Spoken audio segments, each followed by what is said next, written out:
It used to be the first Anglo-Iranian oil company that later called BP, or British Petroleum.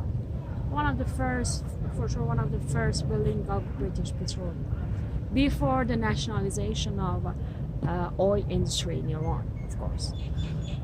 I want to tell you about some funny story that happened in this area. There were lots of them, lots of historic and funny events that happened in this square. For example, the first time that Iranians became familiar with bicycles, there were two British guys who came here to introduce bicycle to Tehranian people.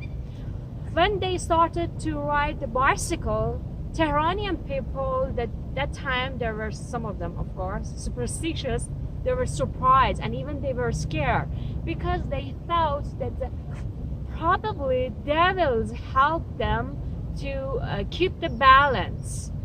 And also the first balloon flights happened in this square.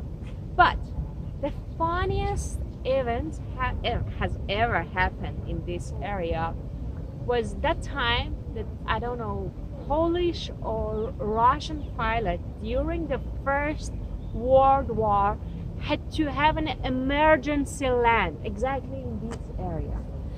Imagine.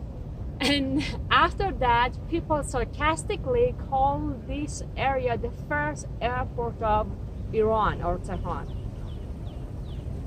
Let's go a bit further, and you can see different style of architecture. Islamic, some kind of Islamic Iranian architecture, and exactly in front of that, pre-Islamic or Achaemenid style of architecture.